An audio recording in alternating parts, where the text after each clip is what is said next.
Chapter 8 EM waves में पिछली बार मैंने आपको एक ईएम वेव्स का डायग्राम बनवा के दिखाया था। ईएम वेव्स को ईएम वेव्स क्यों बोलते हैं? क्योंकि जब ईएम वेव्स ट्रैवल करती हैं वो रास्ते में इलेक्ट्रिक और मैग्नेटिक फील्ड दोनों प्रोड्यूस करते हुए जाते हैं। सपोज करिए मेरे पास एक टॉर्च है, टॉर्च मैंने ऑन करी तो टॉर्च में से लाइट निकलेगी। जब ये लाइट ट्रैवल करेगी आगे, दिस इज द लाइट, जब ये लाइट ट्रैवल करेगी ये रास्ते में इलेक्ट्रिक और मैग्नेटिक फील्ड प्रोड्यूस करेगी। और ये दोनों फील्ड्स और जिस डायरेक्शन में लाइट जा रही है ये तीनों चीजें आपस में परपेंडिकुलर है। This is the direction of propagation. Light जिस डायरेक्शन में जा रही है ये है इलेक्ट्रिक फील्ड की डायरेक्शन और ये है मैग्नेटिक फील्ड की डायरेक्शन। नेमिंग किस तरीके से करेंगे? This is the X axis, this is the Y axis and this is the Z axis. जब भी आप एक्स वाई जेड बनाते हो एक चीज का ध्यान रखना, आप एक्स वाई जेड किसी को भी ले सकते हो but they have to be in the anti clockwise order. X, ये वाई और ये जेड। मैं ऐसे नहीं कर सकता, मैं इसको एक्स ले लूं, इसको वाई ले लूं और इसको Z. This will be wrong.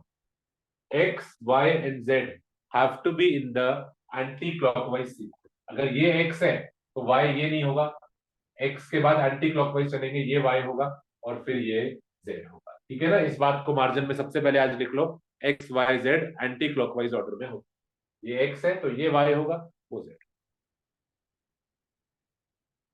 ठीक है। अच्छा, अब जब लाइट ट्रेवल कर रही है वो इलेक्ट्रिक फील्ड प्रोड्यूस करेगी। इलेक्ट्रिक फील्ड जो होगा that will be along the X axis और इलेक्ट्रिक फील्ड साइनोसॉइडल होगा। साइनोसॉइडल का मतलब साइन शेप में वेरी करेगा। इलेक्ट्रिक फील्ड कांस्टेंट नहीं होगा। जब लाइट ट्रेवल करेगी हर पॉइंट पे इलेक्ट्रिक फील्ड की वैल्यू अलग अलग। ठीक है ना? इलेक्ट्रिक फील्ड जो है वो वेरी कर रहा है और मैग्नेटिक फील्ड इस एक्सिस के लोग, ये देखो, ये बहुत बार बोर्ड में ना उसने सिर्फ इतना ही पूछा है कि चलो हमें डायग्राम बना के दिखा, ईएम वेव का एक स्कीमेटिक डायग्राम। यहां थोड़ा सा आपको फिगर समझनी ही पड़ेगी। लाइट इधर जा रही है, इलेक्ट्रिक फील्ड इस डायरेक्शन में है और मैग्नेटिक फील्ड इस डायरेक्शन। ये तीन चीजें म्यूचुअली परपेंडिकुलर है। कौन तीन चीजें हैं ये? Direction of propagation, electric field और magnetic field. These are mutually perpendicular और इस वजह से परपेंडिकुलर है, इसलिए ईएम वेव्स को हम ट्रांसवर्स वेव्स भी बोलते हैं। ट्रांसवर्स का मतलब है कि ये तीनों चीजें, electric field, magnetic field and direction of propagation, they are all three are mutually perpendicular. पर म्यूचुअली का मतलब एक दूसरे, ये इसके परपेंडिकुलर है, ये इसके परपेंडिकुलर है, ये तीनों परपेंडिकुलर। ठीक है ना? फिगर में थोड़ा सा आपको मैग्नेटिक फील्ड समझने में दिक्कत हो रही होगी। मैग्नेटिक फील्ड इस तरफ बाहर की, इलेक्ट्रिक फील्ड ऊपर नीचे है, मैग्नेटिक फील्ड आगे पीछे है। ठीक है ना? इस तरीके से।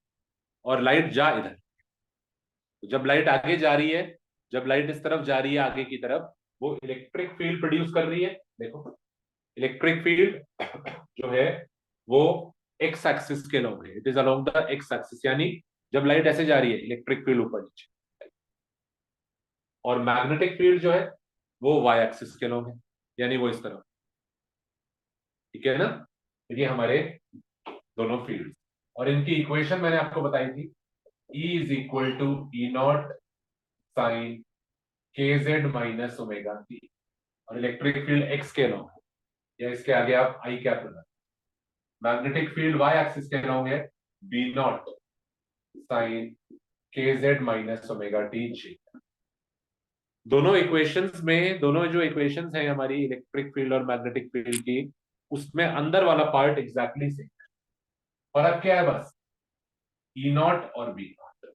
फर्क सिर्फ क्या है? ई नॉट और बी नॉट। ध्यान से देखो, इलेक्ट्रिक फील्ड की जो इक्वेशन है उसमें मैक्सिमम वैल्यू, साइन के बाहर जो चीज होती है वो उसकी मैक्सिमम वैल्यू होती है। इलेक्ट्रिक फील्ड की जो मैक्सिमम वैल्यू है, ये इलेक्ट्रिक फील्ड, इसकी जो मैक्सिमम वैल्यू है वो कितनी है, ई नॉट। और मैग्नेटिक फील्ड जो है, इसकी जो मैक्सिमम वैल्यू है ये कितनी है, बी। ये देखो, इसको लेबल भी कर लो। इलेक्ट्रिक फील्ड की जो पीक वैल्यू है वो ई नॉट है, मैग्नेटिक फील्ड की जो पीक वैल्यू है वो बी नॉट है। सेम नहीं है दोनों। इलेक्ट्रिक फील्ड की मैक्सिमम वैल्यू काफी ऊपर तक जाती है, मैग्नेटिक फील्ड उतना बड़ा नहीं है, मैग्नेटिक फील्ड इलेक्ट्रिक फील्ड के मुकाबले थोड़ा छोटा है।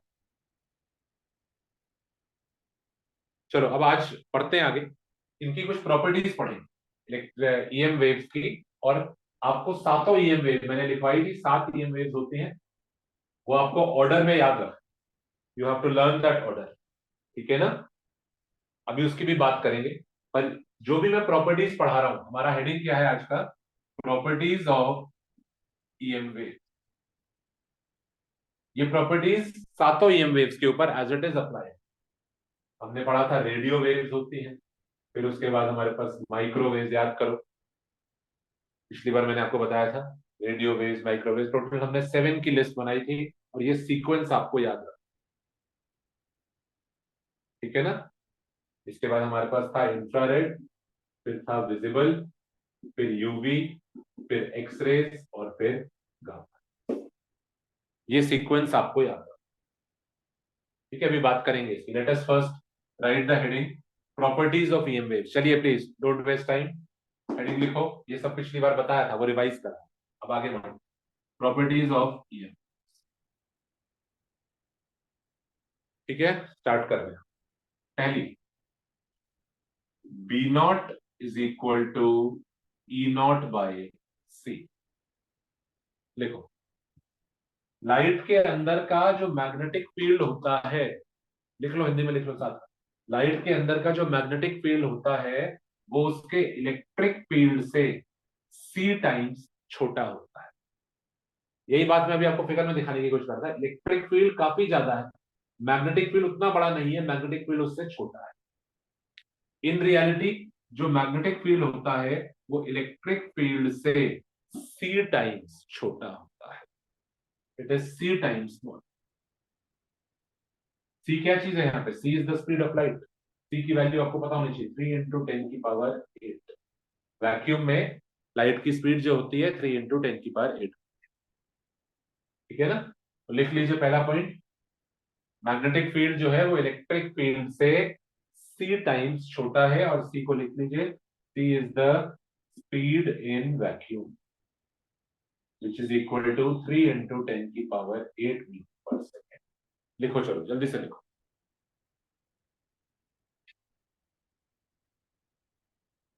चलो सेकंड पॉइंट, सेकंड लिखते हैं, फिर इनका क्वेश्चन देखेंगे। Second number, speed of EM waves का एक फॉर्मूला है। ईएम वेव्स की स्पीड कितनी होती है, इसका एक फॉर्मूला है, v is equal to F lambda. यहाँ पे v क्या है, ईएम वेव की स्पीड है, f क्या है, f is the frequency. Frequency का मतलब क्या होता है, एक सेकेंड में इलेक्ट्रिक फील्ड कितनी बार ऑसिलेट करता है। इलेक्ट्रिक फील्ड की डायरेक्शन देखो चेंज हो रही है, फ्रीक्वेंसी का मतलब एक सेकेंड में डायरेक्शन कितनी बार चेंज। और लैम्डा क्या चीज है, लैम्डा इज द वेव,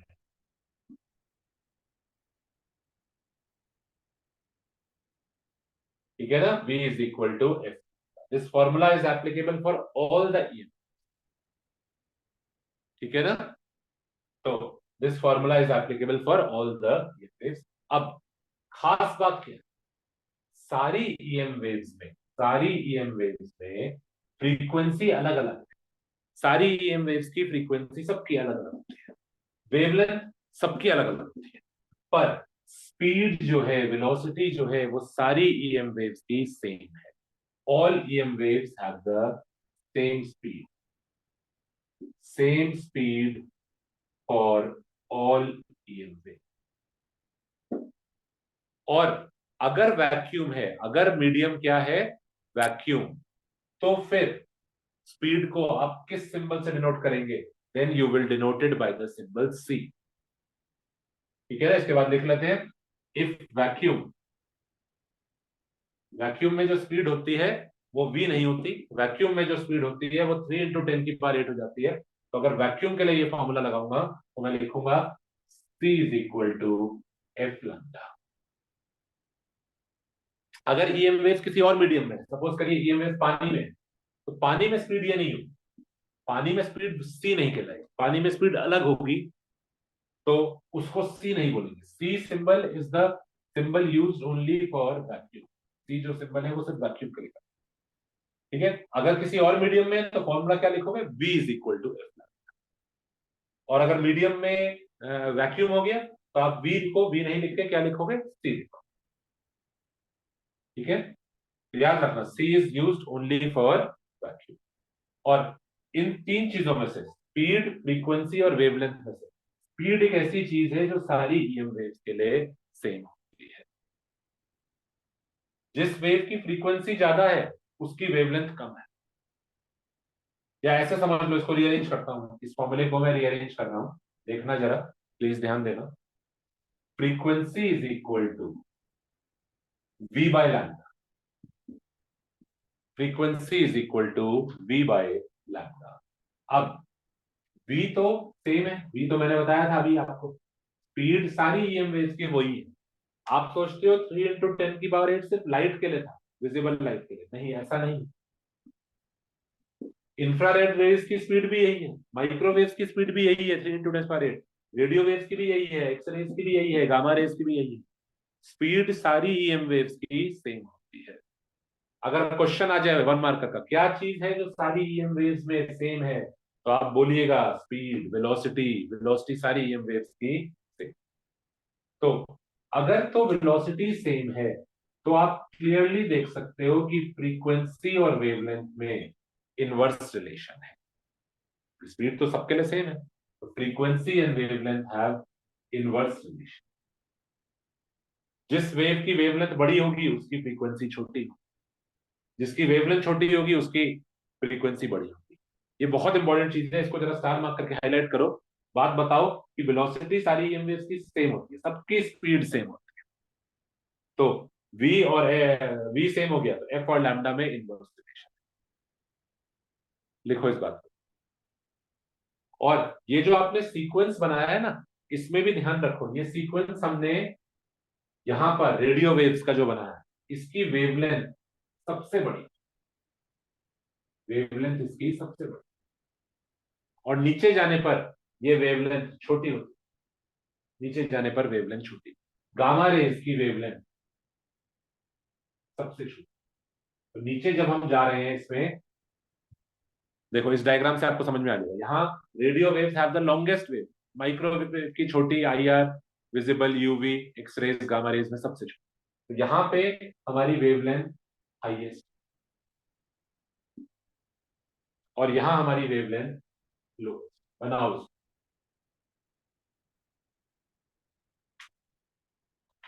और वेवलेंथ का फ्रीक्वेंसी के साथ आप देखिए इनवर्स रिलेशन।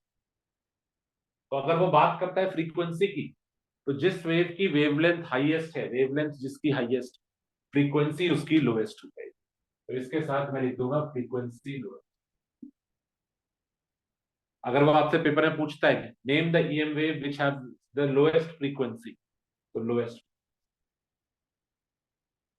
और इसकी वेवलेंथ सबसे छोटी थी, तो इसकी फ्रीक्वेंसी हाई है, यहाँ फ्रीक्वेंसी,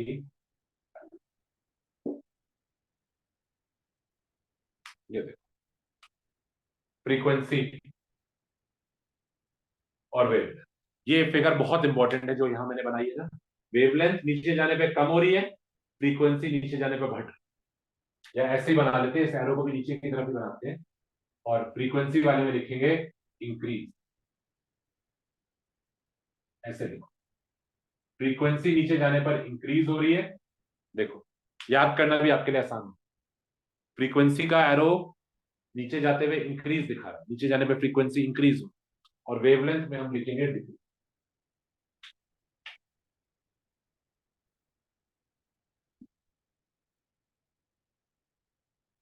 अब ये देखो बहुत ही बढ़िया फिगर बना दिया आपके लिए मैंने, इससे आपको एकदम याद रहेगा किसकी वेवलेंथ ज्यादा है, किसकी फ्रीक्वेंसी ज्यादा है, इसको प्रॉपरली प्लीज नीटली बढ़िया तरीके से बना,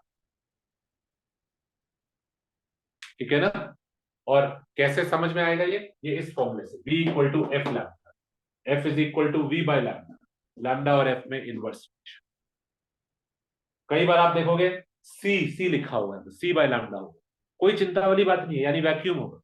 सी, हम वेलोसिटी को सी सिर्फ तब बोलते हैं अगर वैक्यूम, तो वी भी हो सकता है सी भी हो सकता है, कोई दिक्कत वाली बात नहीं है। स्पीड को आप वी बोल दो चाहे सी बोल दो, उसमें कोई दिक्कत नहीं, वो मीडियम के हिसाब से हो जाता है। अगर पानी में है, ग्लास में है तो वी बोल दो, अगर वैक्यूम में है तो सी बोल दो, और उससे कोई लॉजिक थोड़ी ना बदल जाए, रहेगा तो तब भी फ्रीक्वेंसी और वेवलेंथ में इनवर्स रिलेशन, चाहे मैं इसको सी बोलूं चाहे वी बोलूं, ठीक है ना। यहां तक लिखो, बनाओ बढ़िया से बनाओ।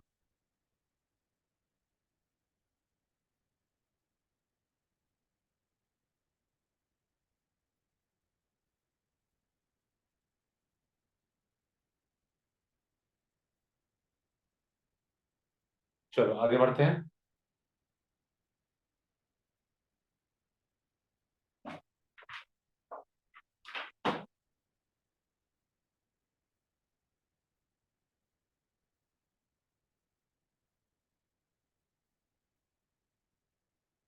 Property number 3। अच्छा, प्रॉपर्टी नंबर 3 इसी प्रॉपर्टी का कंटिन्यूएशन है। यहां हमने बात कर रहे थे हम स्पीड की, स्पीड ऑफ द ईयर। क्या फॉर्मूला है स्पीड का, v is equal to F lambda, v is equal to F lambda, ठीक है ना। और वैक्यूम होगा तो v की जगह क्या बोलेंगे, c। अब प्रॉपर्टी नंबर 3 में वो आपको ये बता रहा है, लिखो प्रॉपर्टी नंबर 3 लिखो, the velocity of PM waves depends on the magnetic and electric property, depends on the magnetic and electric properties of the medium। EM wave की जो स्पीड है, जब लाइट ट्रेवल करती है तो उसकी जो स्पीड है, किस स्पीड से वो ट्रेवल करती है, वो स्पीड डिपेंड करती है मीडियम की मैग्नेटिक और इलेक्ट्रिक प्रॉपर्टीज पे। वो एक फॉर्मूला बता रहा है, v is equal to one by under root of mu epsilon. ये देखिए, इसमें म्यू क्या है, म्यू याद करिए पढ़ा था हमने, मैग्नेटिक परमिएबिलिटी, मैग्नेटिक परमिएबिलिटी। और एप्सिलॉन, एप्सिलॉन क्या है, epsilon is the electric permittivity. किसके है ये इलेक्ट्रिक परमिटिविटी और magnetic permittivity, of the medium, this is of the medium. अगर मेरे को पानी में लाइट की स्पीड पता करनी है तो फॉर्मूला क्या होगा, one by under root of mu epsilon. Mu किसका, पानी का, एप्सिलॉन किसका, पानी का। तो ये किसके हैं, मीडियम।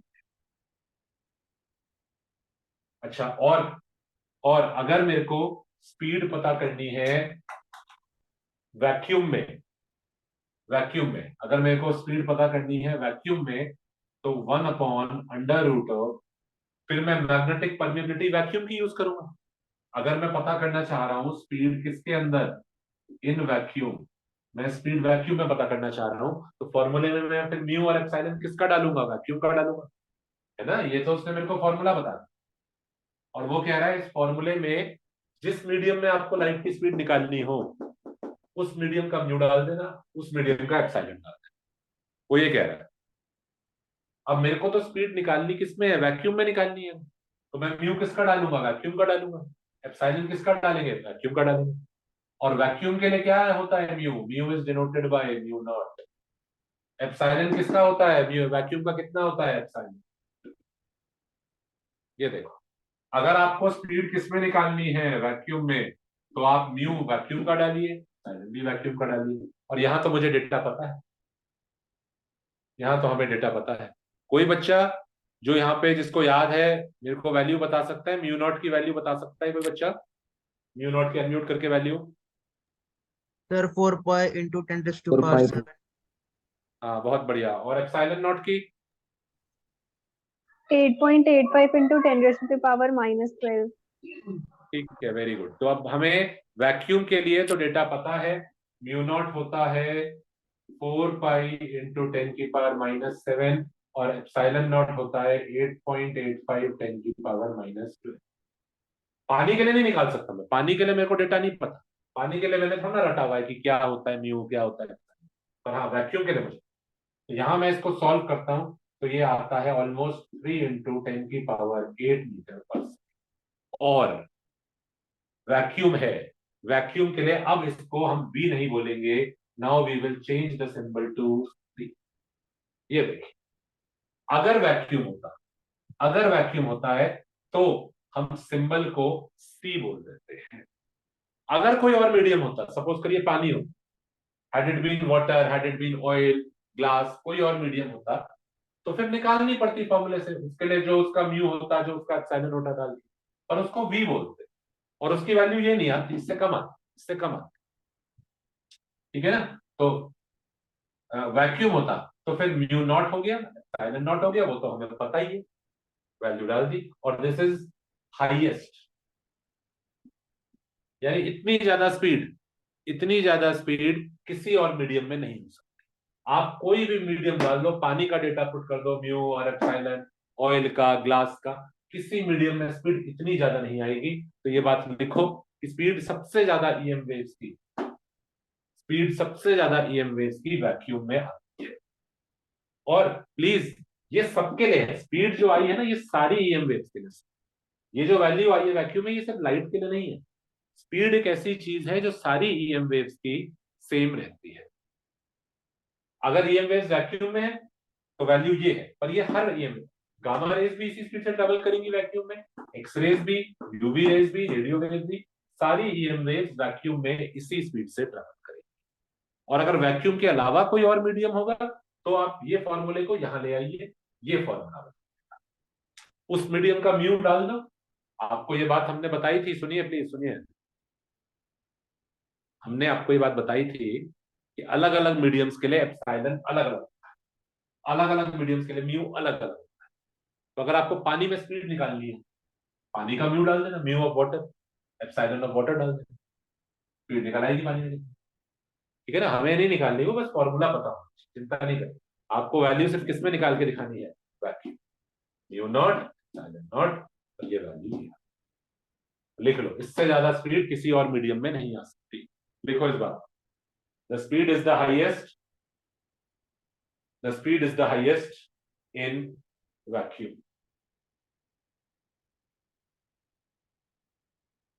ठीक है, चलिए आगे बढ़ते हैं। प्रॉपर्टी नंबर 3 हो गई। आज कोशिश करते हैं कि प्रॉपर्टीज पूरी हो जाए और अगली क्लास में चैप्टर खत्म।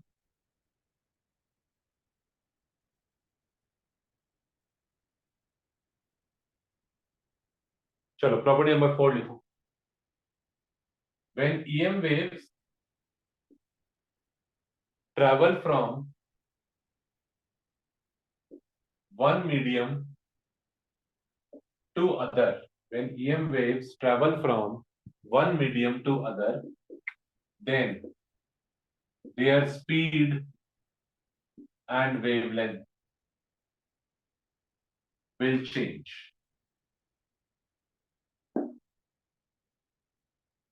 और ब्रैकेट में लिखिए frequency does not remain same, frequency does not change.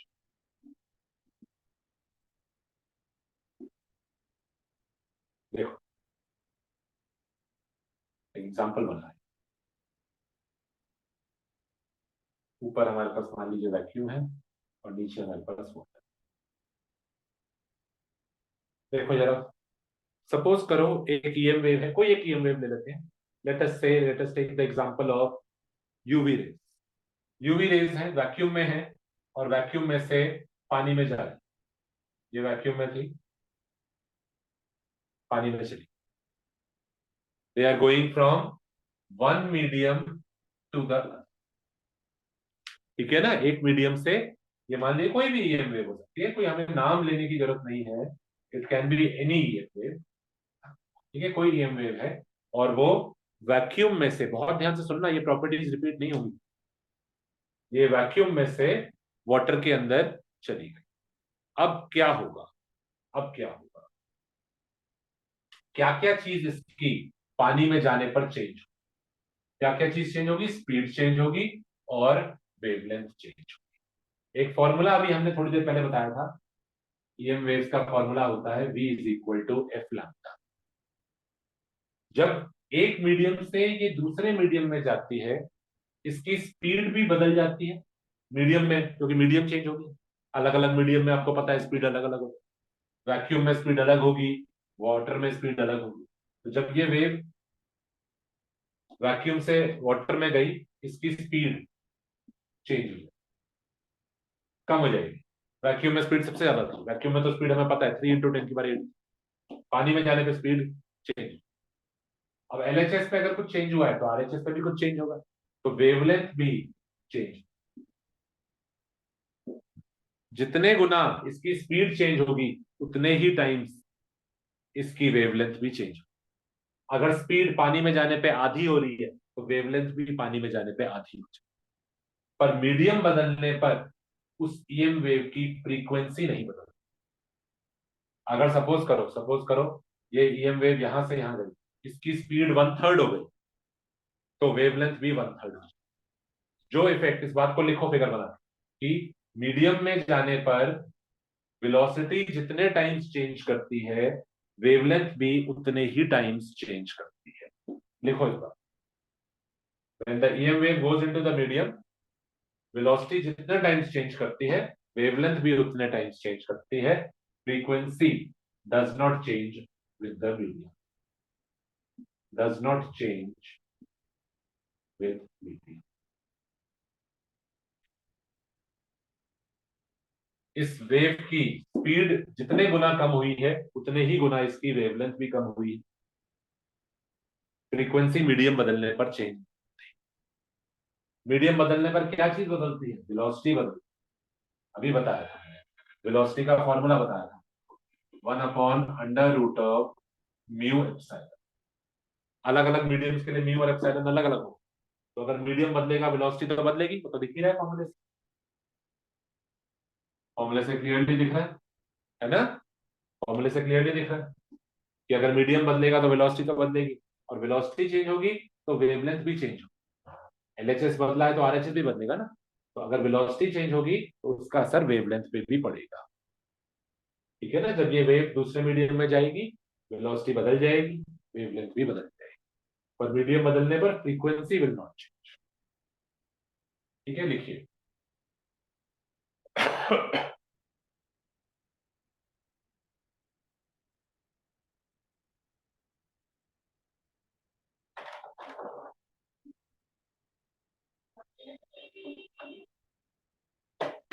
चलो अगली प्रॉपर्टी पे चलते हैं। कुछ डाउट होगा तो पूछने का टाइम देंगे आपको, डोंट वरी। प्रॉपर्टी नंबर 5,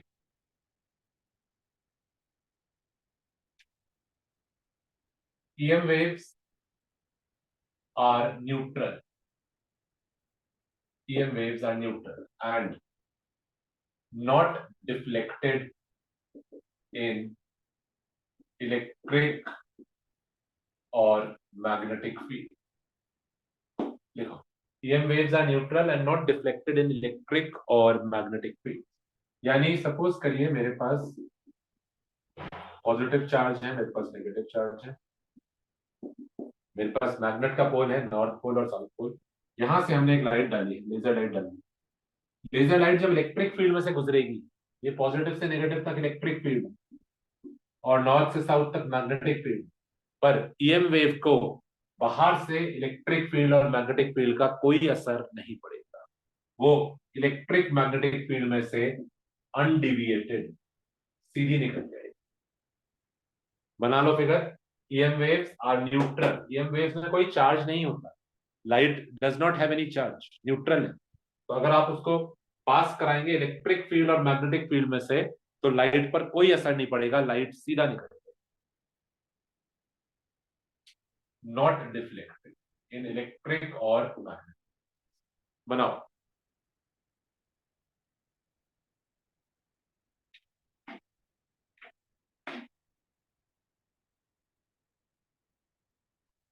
जल्दी से बनाओ।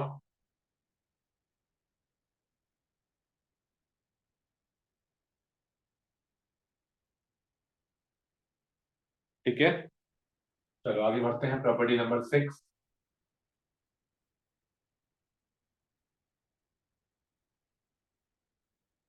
Property number 6, EM waves are transverse. EM waves are transverse in nature. It means, अरे लिखा हुआ है कोई ट्रांसवर्स, लिख लेना।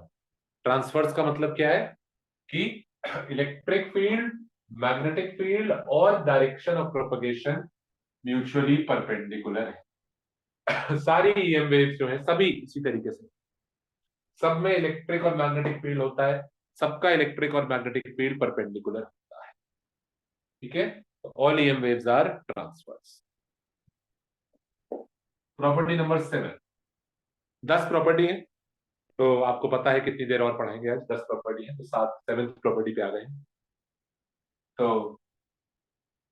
7th property, EM waves carry energy. EM waves have energy,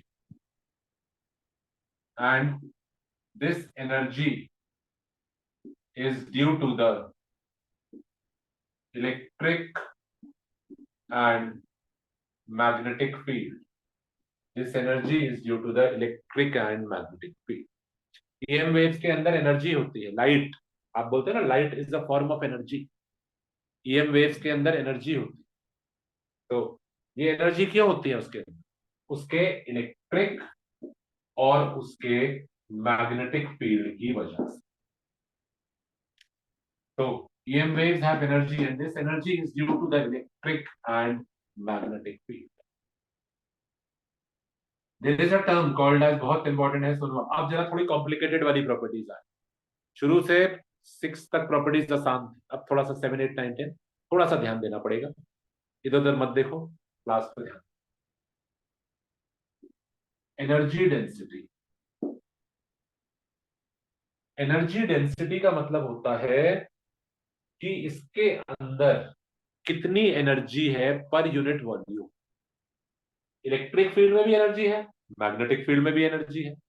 energy density electric field में कितनी है, rho of the electric field, और एनर्जी डेंसिटी मैग्नेटिक फील्ड में कितनी है, rho of the magnetic field. इनके फॉर्मूले हैं, इलेक्ट्रिक फील्ड में कितनी एनर्जी है, half epsilon naught E square, और ई कौन से वाला लेंगे, आरएमएस वाला।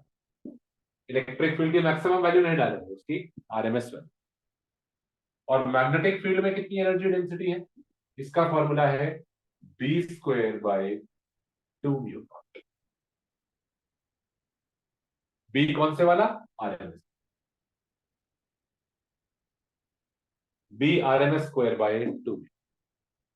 हैरान मत हो इन फॉर्मूलों को देख के, ये ऑलरेडी डिराइव कर चुके हैं। ये फॉर्मूला हमने चैप्टर 2 में डिराइव करा था, जब हमने पढ़ाया था आपको कैपेसिटर। कैपेसिटर के अंदर इलेक्ट्रिक फील्ड होता था, उस इलेक्ट्रिक फील्ड में कितनी एनर्जी डेंसिटी थी, ये फॉर्मूला चैप्टर 2 में पढ़ा। और ये फॉर्मूला हमने चैप्टर नंबर 4 में पढ़ा, जब हमने पढ़ा था सॉलिनॉइड। सॉलिनॉइड के अंदर मैग्नेटिक फील्ड होता है, मैग्नेटिक फील्ड में कितनी एनर्जी डेंसिटी होती है, ये फॉर्मूला। अब ईएम वेव में दोनों फील्ड है, ईएम वेव में इलेक्ट्रिक फील्ड भी है और मैग्नेटिक फील्ड भी है, तो इलेक्ट्रिक फील्ड वाला फॉर्मूला भी यूज होगा और मैग्नेटिक फील्ड वाला फॉर्मूला भी यूज होगा। देखो ना, इलेक्ट्रिक फील्ड भी है, ध्यान दो थोड़ी देर और, इलेक्ट्रिक फील्ड भी है और मैग्नेटिक फील्ड भी है।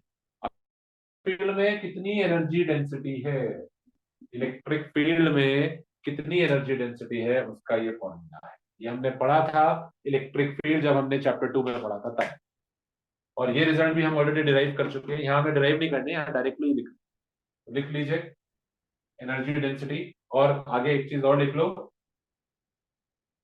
Energy density of electric field is same as the energy density of magnetic. लिखो, और इसके साथ एक लाइन लिखवाऊंगा, पहले यहां तक पहुंचो, फिर एक लाइन लिखेंगे स्टार मार्क करके।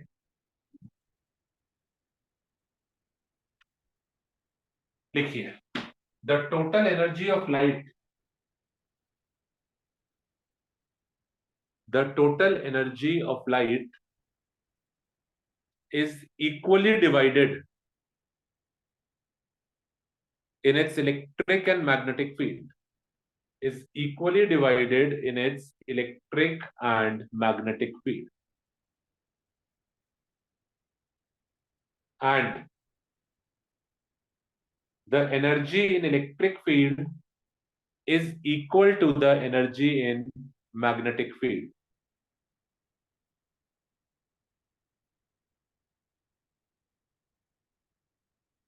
ठीक है, रिपीट कर रहे हैं. And the energy in electric field is equal to the energy in magnetic field. यानी दोनों फील्ड्स में बराबर एनर्जी. जितनी एनर्जी लाइट के इलेक्ट्रिक फील्ड में है उतनी ही एनर्जी लाइट के मैग्नेटिक फील्ड में भी है. अगर मैं आपसे कहता हूं ये जो ईएम वेव है इसमें total 100 joule, total energy 100 joule, तो इलेक्ट्रिक फील्ड में कितनी एनर्जी होगी? 50 जूल. मैग्नेटिक फील्ड में कितनी एनर्जी होगी? 50 जूल. लाइट की जो एनर्जी है वो आधी उसके इलेक्ट्रिक फील्ड की वजह से होती है और बाकी आधी उसके मैग्नेटिक फील्ड की वजह से होती है. ये लाइन भी लिखो, लिखो ये. लाइट में जो एनर्जी है, देखो लाइट में जो एनर्जी है वो आधी इलेक्ट्रिक फील्ड की वजह से है, वो आधी इलेक्ट्रिक फील्ड की वजह से है और रिमेनिंग आधी मैग्नेटिक फील्ड की वजह से.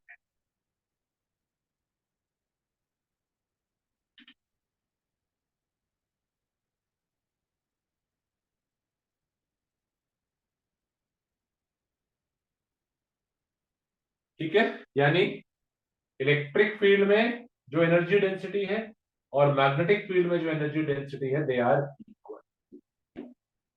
ठीक है ना. अगर दोनों पूछे हो तो कोई एक ही निकाल लेना, जितना एक आएगा दूसरा उतना ही होगा. ठीक है, और टोटल जो होगा आधे आधे. एक आपको पता है तो दूसरा उतना. ठीक है, करेंगे जब क्वेश्चन तब देखेंगे आगे. अभी इतना लिख लो. अच्छा, प्रॉपर्टी नंबर 8. 3 प्रॉपर्टी रह गई है. 8, 9, 10 जल्दी से करते हैं. प्रॉपर्टी नंबर 8, एक टर्म सुन रहे हैं इंटेंसिटी. लिखिए, ईएम वेव्स के बारे में जब पढ़ते हैं तो एक टर्म कई बार आएगी क्वेश्चन में, इंटेंसिटी. क्या चीज होती है intensity? Is U upon AT. What is U? U is the total energy. EM wave में टोटल कितनी एनर्जी है? ये वाली नहीं, दोनों की मिला के टोटल एनर्जी, टोटल एनर्जी. और A क्या है? पर यूनिट एरिया. और T क्या है? पर यूनिट टाइम. डिफाइन करते हैं. Intensity is the total energy पर unit area per unit time. Is the total energy per unit area per unit time. पर इसमें एक चीज देखिए, इस फॉर्मूले को और सिंप्लीफाई करा जा सकता है. इसको मैं पहले लेबल कर देता हूँ. ए इंटेंसिटी के ना 2-3 फॉर्मूले हैं तो इसलिए इनको अलग अलग लेबलिंग कर देंगे. ये 8 का ए पार्ट इंटेंसिटी का पहला फॉर्मूला है. ठीक है ना. अब एक चीज इसमें देखो, एनर्जी अपॉन टाइम. इसको ऑलरेडी कुछ नाम देते हैं फिजिक्स. कोई बच्चा बताइए, आप सभी लोग थोड़ा सा सोचिए और चैट बॉक्स में मुझे बताइए, एनर्जी पर यूनिट टाइम कुछ कहलाता है? चैट बॉक्स में रिप्लाई करो, क्या बोला जा सकता है? एनर्जी पर unit time. Let me see कितने बच्चे रिप्लाई कर रहे हैं, कितने बच्चे सुन रहे हैं. चैट बॉक्स में रिप्लाई करिए, एनर्जी पर यूनिट टाइम क्या कहलाता है?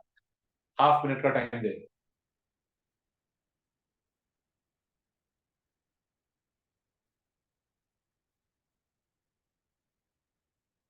हाँ, काफी बच्चों को पता है ये तो. एनर्जी पर यूनिट टाइम यहां अलग से मैं लिख रहा हूं, energy upon time is also called as power. तो इंटेंसिटी का एक फॉर्मूला और बन जाएगा, एनर्जी अपॉन टाइम को मैं बोल दूं पावर, ईएम वेव्स की पावर डिवाइडेड बाय द. तो इसको लेबल कर देंगे बी. ये हमारा ईएम वेव्स हीट इंटेंसिटी निकालने का दूसरा फॉर्मूला हो गया। और यहां से यूनिट भी निकाल लो जरा, यहां से यूनिट भी निकालो।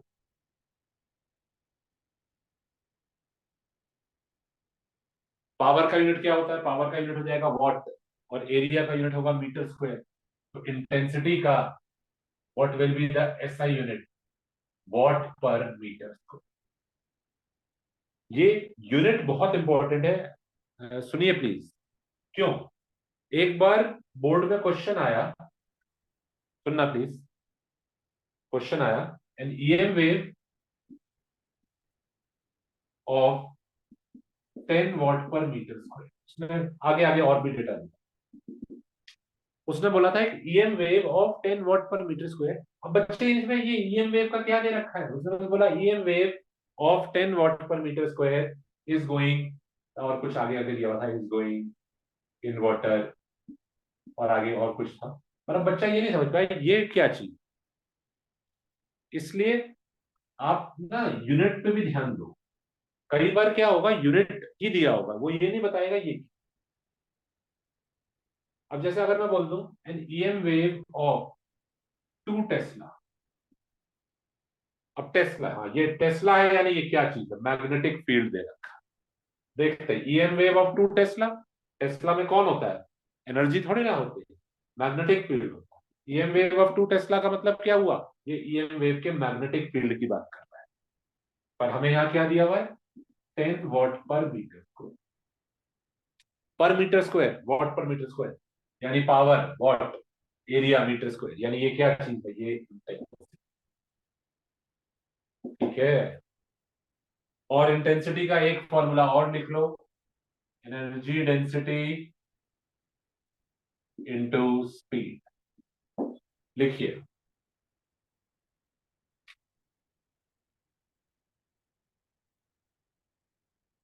तो प्रॉपर्टी नंबर 8 में मैंने आपको 3 रिजल्ट्स बताए। न्यूमेरिकल अगर आएगा कोई, करेंगे हम numerical, don't worry about it, numerical भी करेंगे। तो अगली क्लास में करेंगे, आज भी करेंगे। तो इंटेंसिटी पे न्यूमेरिकल अगर आएगा तो इनमें से कोई एक फॉर्मूला आप लगा सकते हैं, डिपेंडिंग ऑन क्वेश्चन में क्या दिया। ठीक है, प्रॉपर्टी नंबर 8 हो गई। चलो आगे बढ़ते हैं। जब लिस्ट प्रॉपर्ली बनी हुई होगी ना, तो जब क्वेश्चन करेंगे तो यहां से देख लेंगे, हाँ ये फॉर्मूला। बहुत ज्यादा फॉर्मूले नहीं है, छोटा सा चैप्टर। चलो अगला प्रॉपर्टी नंबर 9, ये मिटा रहा हूं मैं, देख लो जल्दी से।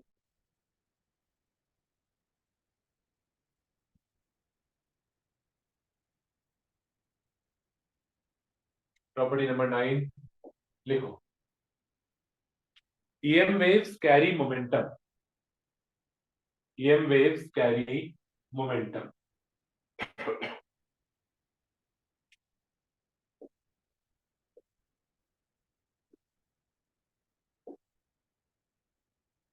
And when they strike a surface,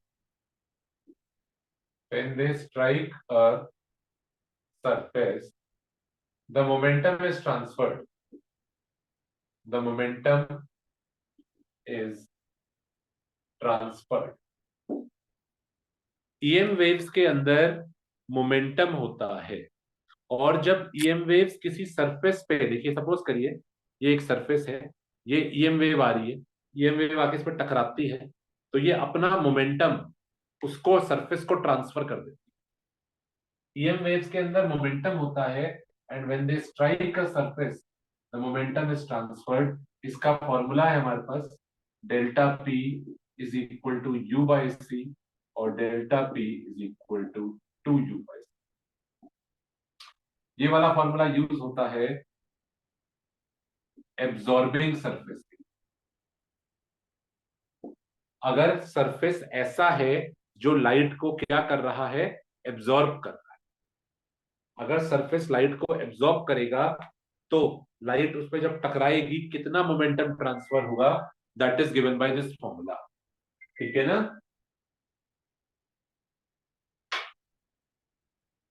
और ये वाला किसके लिए है? 2u by c, this is for the reflecting surface. This is for the reflecting surface. कोई कहता है क्या फर्क है, what do you mean by absorbing surface and reflecting surface? अब जैसे ये देखिए,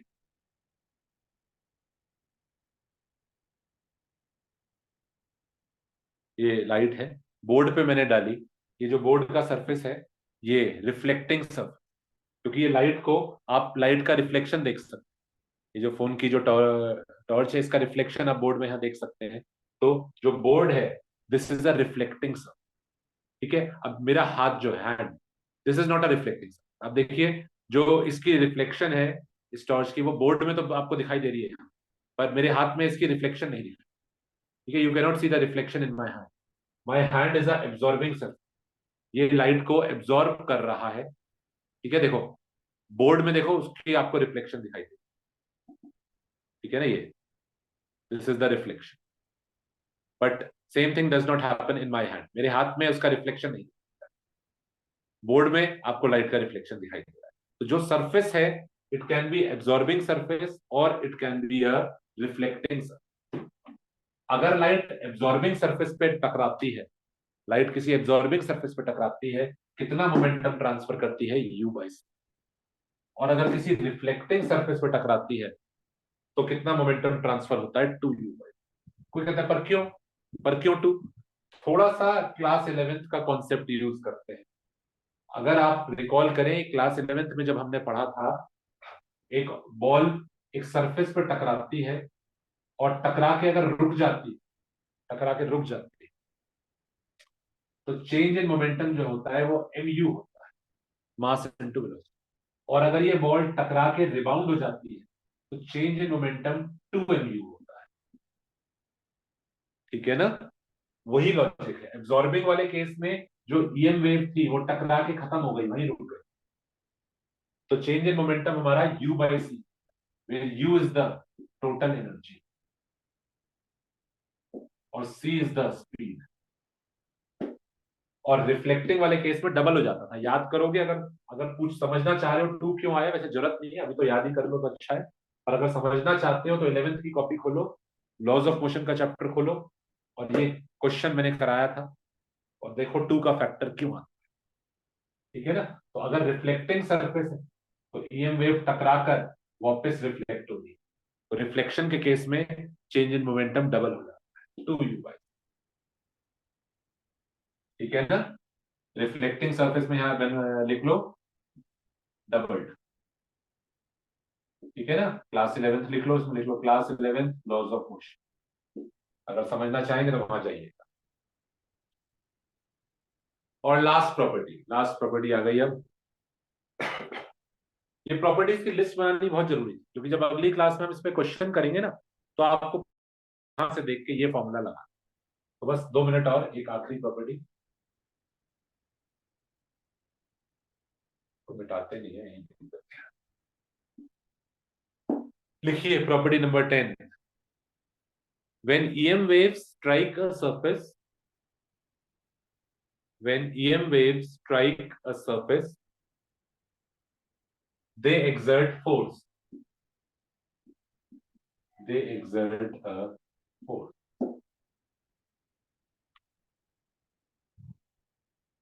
जब ईएम वेव्स किसी सरफेस पर टकराती हैं तो वो उस पे फोर्स लगाती है। अब सपोज करो टॉर्च से मैं लाइट जला रहा हूं, टॉर्च से जब लाइट किसी चीज पे फॉल करेगी तो वो लाइट उस चीज पे फोर्स लगाएगी। ये हम डेली लाइफ में फील नहीं करते कि लाइट हमारे पे फोर्स लगा रही है, क्योंकि लाइट का फोर्स बहुत कम होता है, बट लाइट फोर्स एक्सर्ट कर रही है। जैसे हवा, जब आपको हवा चलती है, हवा आपके हाथ पे फोर्स लगाती है, आप गाड़ी में जा रहे हैं, आप हाथ हल्का सा बाहर निकालते हैं, यू कैन फील हवा आपके हाथ पे टकरा रही है, हवा आपके हाथ पे टकरा रही है, मोमेंटम ट्रांसफर हो रहा है, मोमेंटम ट्रांसफर हो रहा है और फोर्स लग रहा है। You can feel when you take your hand out of the car, आपको फील होता है कि हाँ हवा आपके हाथ को पीछे ड्रैग कर। वैसे ही जब लाइट फॉल करती है तो लाइट भी फोर्स एक्सर्ट करती है। अब जैसे ये हाथ पे मैं अपने लाइट डाल रहा हूं, इवन तो मुझे फील नहीं हो रहा है, मुझे कुछ भी नहीं फील हो रहा है कि लाइट कोई फोर्स लगा रही है। जैसे हवा अगर चलती तो मुझे फील होता, हवा चलती तो मेरा हाथ उसकी वजह से मूव करता हवा के चलने से, क्योंकि हवा का फोर्स मुझे फील होता। लाइट डालने पे भी लाइट भी मेरे हाथ पे फोर्स एक्सर्ट कर रही है, बट वो फोर्स इतना कम है कि वो मुझे फील नहीं हो रहा है, पर ईएम वेव्स फोर्स एक्सर्ट करती हैं। ये चीज प्रूव हो चुकी है, अभी बताएंगे इसका एक रियल लाइफ एग्जांपल भी, पहले फॉर्मूला देखें कितना फोर्स एक्सर्ट करती है। न्यूटन का फॉर्मूला है delta P by delta T.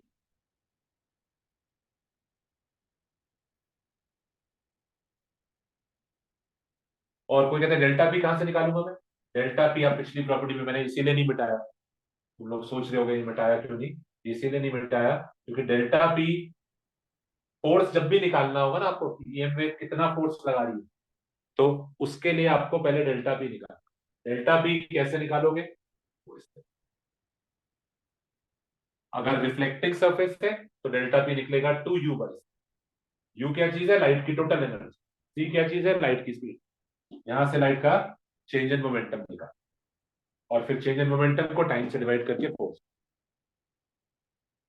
ठीक है, और इसी के साथ लिख लेते हैं फोर्स अपॉन एरिया। लाइट कितना फोर्स लगा रही है पर unit area is called as radiation pressure, is called as the radiation pressure. आपने ये टर्म ऑलरेडी सुनी होगी, सिर्फ प्रेशर सुना होगा। Force upon area is called as pressure, पर ईएम वेव जो फोर्स लगाती है वो वाला फोर्स पर यूनिट एरिया कहलाता है रेडिएशन प्रेशर। तो इस पे जो क्वेश्चन आएगा ना, वो आपसे हो सकता है रेडिएशन प्रेशर तक पूछे। तो सबसे पहले यही वाला एग्जांपल ले लो, चलो यही एग्जांपल ले लेते हैं। ये लाइट जो मेरे हाथ पे फॉल कर रही है, light is falling on my hand, वो पूछता है what is the radiation pressure on my hand. मेरे हाथ पे जब ये लाइट फॉल कर रही है तो कितना रेडिएशन प्रेशर है? तो सबसे पहले माय हैंड इज एब्जॉर्बिंग सब, यहां से शुरू, लाइट को रिफ्लेक्ट नहीं कर रहा है absorbing। तो पहले मैं चेंज इन मोमेंटम निकाल, u बाई सी। u क्या चीज होगी? लाइट की total energy divided by light की स्पीड। उस डेल्टा पी को यहां पुट करें, delta P by delta T से फोर्स, और force divided by the area of the hand will give you the radiation pressure. इसका एक रियल लाइफ बहुत इंटरेस्टिंग सा आपको बात बताते हैं।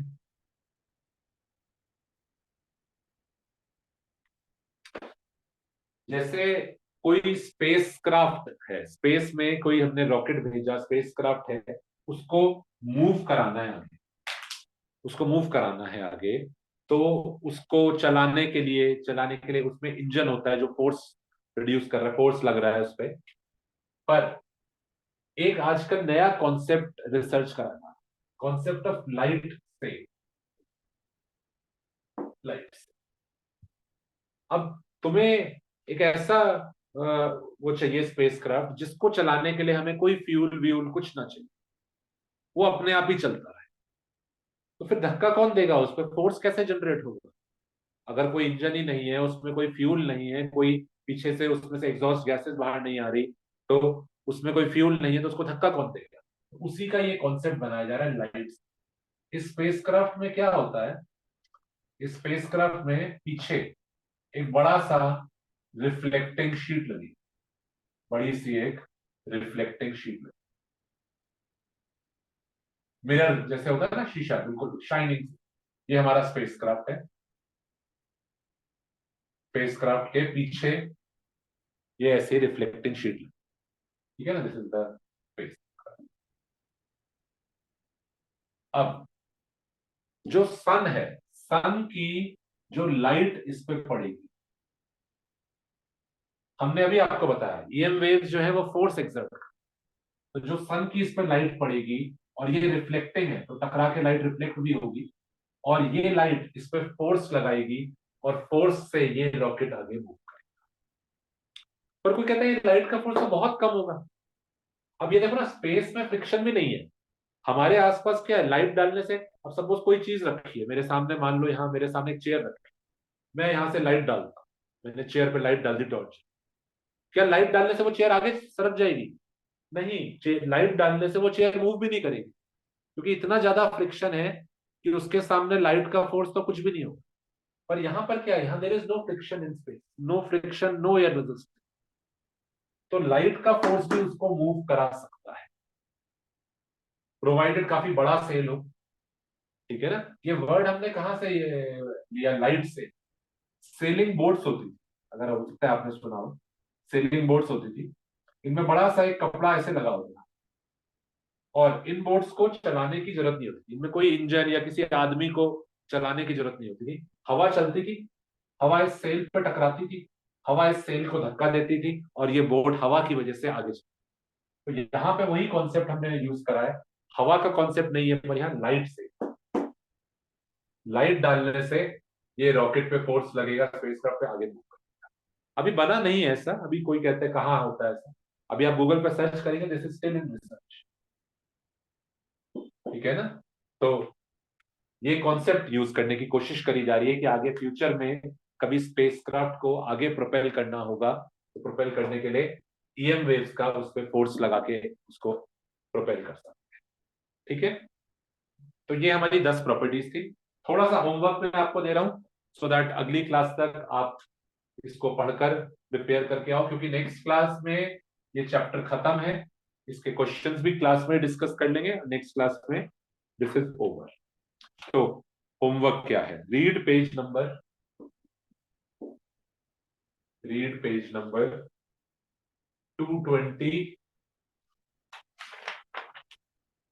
221 एंड 222, ये 3 पेज तो आपने रीड करने हैं और सॉल्व्ड एग्जांपल्स कौन कौन से करके आने हैं। सुन लो प्लीज, 2 मिनट लग रहे हैं।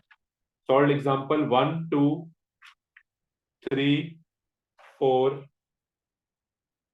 Solved examples 1 2 3 4 7 9